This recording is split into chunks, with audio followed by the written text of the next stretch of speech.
भाइयों और बहनों, राष्ट्रपति जी ने आपातकाल की घोषणा की है। With this sentence, the darkest night of Indian democracy began.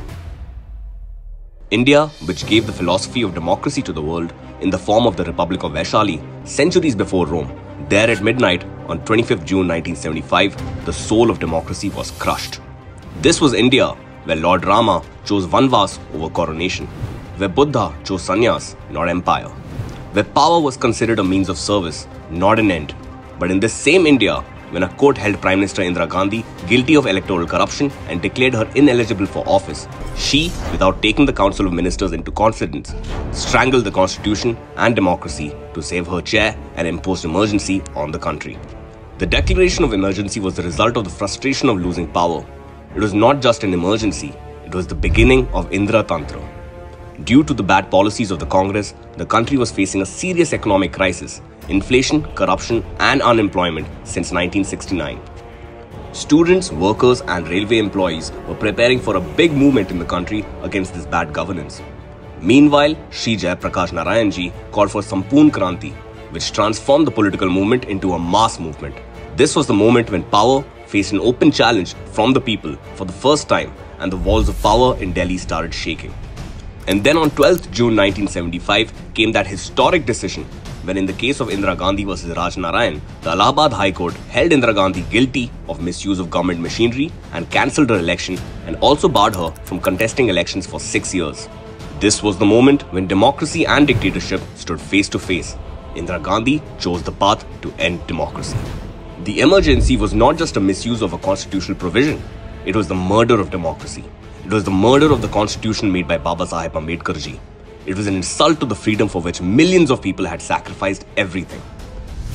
During the emergency, democracy in India was taken over by the Indira Gandhi government and a harsh wave of oppression was launched against the opposition. As soon as the emergency was imposed, opposition leaders across the country were arrested and jailed overnight. Shri Jai Prakash Narayan ji, Shri Atal Bihari Vajpayee ji, Shri L.K. Advani ji, Shri George Fernandez ji were all sent to jail without trial or warrant.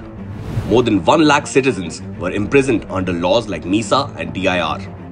During this period, dozens of people died in jails while fighting the Congress dictatorship. Many big opposition leaders became seriously ill due to being in jail for many months. Lok Nayak Jai Prakash Narayan ji's kidneys got damaged, due to which he eventually died. Shri Atal Bihari Vajpayee ji's health also deteriorated in jail, due to which he also had to be hospitalized for many months. During the emergency, Shri Rajnath Singh ji was also imprisoned for many months. Meanwhile, even when his mother passed away, he was not granted bail to attend the funeral. The judiciary, which is supposed to protect justice, became the target of a cruel plan to control the justice system itself. When the prisoners sought justice, even the Supreme Court bowed down to power. In the ADM Jabalpur case, 4 out of 5 judges agreed that citizens do not have the right to life and liberty during the emergency. Only one judge, H.R. Khanna, opposed it and said, if there is no right to life and liberty, then what is the meaning of the other rights? As a result, he was not made the Chief Justice despite being senior. Whereas in 1973, when the decision was given in favor of the government in the Keshav Nanda Bharti case, Indira Gandhi broke the tradition of seniority and rewarded A.N. Rai by making him the CJI. At the same time, the voice of the media was forcefully shut down as censorship blocked the press after the emergency was declared. The electricity of the press offices on Bahadur Shah Zafar Marg in Delhi was cut off at midnight so that no newspaper could print news of the emergency the next morning. Along with this, censorship was imposed on the media all over the country, under which newspapers had to print every material with the permission of the government. Journalists were intimidated and threatened. The Press Council of India was dissolved. Newspapers like the Indian Express and the Statesman printed front pages blank in protest against this dictatorship. The soul of the nation, the Constitution, was also attacked as its importance was reduced for political gains. In a period of emergency, the government tried to weaken the democratic institutions and make power autocratic by making several amendments to the Constitution. Under the 38th Amendment in 1975, the decisions of the President and the Council of Ministers were taken out of judicial review, so that no legal questions could be raised on the decisions of the government. After this, in the 39th Amendment, the illegal election of Indira Gandhi was exempted from court scrutiny, and in a way, the post of Prime Minister was placed above the law. The 40th Amendment gave the government complete control over land and natural resources, thereby limiting the property rights of citizens and the role of courts. Through the 41st Amendment in 1976, the service period of the officers of the Public Service Commissions was increased so that the government could keep its loyal officers in office for 2 additional years. This was against the principles of fair administration. Finally, the 42nd Amendment gave unlimited powers to the executive, attacked the autonomy of the judiciary, and limited the basic rights of citizens. This amendment was the biggest example of legitimizing the dictatorial tendency of the emergency. Schools and colleges, once respected as places of learning, were also affected. Students across the country suffered cruel treatment under the Indira Gandhi government. During the emergency, gruesome atrocities were committed against students, teachers, farmers, and ordinary citizens across the country. In states like Kerala, Tamil Nadu, and Karnataka, protesters were beaten with sticks, hung upside down, and subjected to inhumane torture like the aeroplane torture. Engineering student P. Rajan was taken away by the police and never returned. Student leaders Ravi, Shrikant, Uday Shankar, Sesha, Hemant, and Jasbir Singh were tortured with hot wax, chilies, poisonous insects, and boots. In Andhra Pradesh, students were beaten like animals, pregnant women were tied in chains, and 200 teachers are arrested in a single day in Delhi University. In Jodhpur, people were humiliated by being made to wear placards that read "Hum Gaddar Hai." In Odisha, students of class 9th and 10th were jailed for 5 months. Dissenting writings and ideas were banned in colleges and universities. This period became an example of brutal repression and fear in India's democratic history. In the name of population control, the government crossed all limits by starting a campaign of forced sterilizations. Poor people were caught and operations were conducted on them, as if the government's aim was to eliminate the poor and not poverty. During this period, more than 1 crore people were forcibly sterilized, due to which more than 2,000 people died. Hundreds of people were killed in Turkman Gate in the name of removing encroachment, and in Muzaffarnagar in the name of sterilization. Still, even in those dark times, a few brave people kept the light of democracy burning. As fear gripped the nation, some courageous youth carried democracy's torch. RSS Pracharak Shri Narendra Modi ji carried the banned literature to the people by train during the emergency. Modi ji continued the movement during the emergency by changing his disguise and avoiding the police. He visited different parts of Gujarat in disguises like Batuk Bhai and Swamiji. Once, he disguised himself as Swamiji to meet the leaders imprisoned in Bhujangar jail and held a secret meeting there for an hour.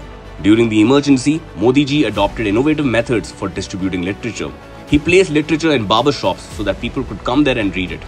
Apart from this, he distributed this material in rural areas through saints and religious leaders. He compiled his experiences during the emergency in a book titled Sangharsha Ma Gujarat.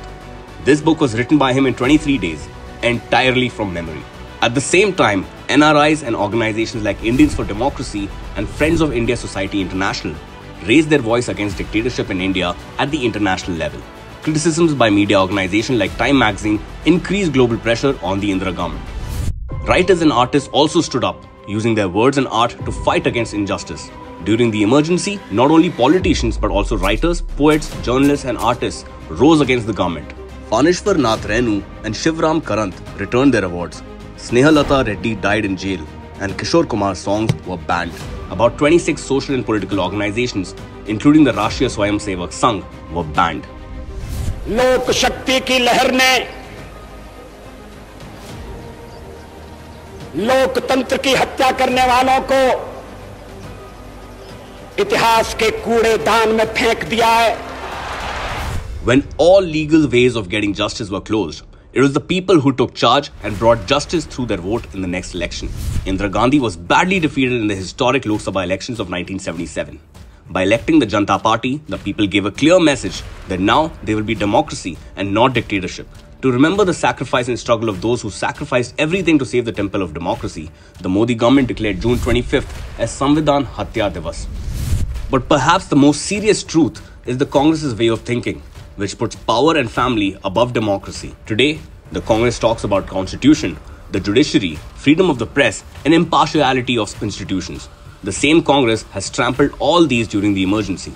Trampled the constitution, strangled the press, abolished the autonomy of the court, misused the agencies, and crushed the opposition. The emergency taught the country that democracy has to be kept alive through sacrifices. Emergency was not just a political chapter. It is a warning that the danger to India's democracy is still not over, because even then, the character of Congress was undemocratic, and even today for Congress, one family is bigger than the country. And as long as this mentality remains, there will be a danger to the country's democracy.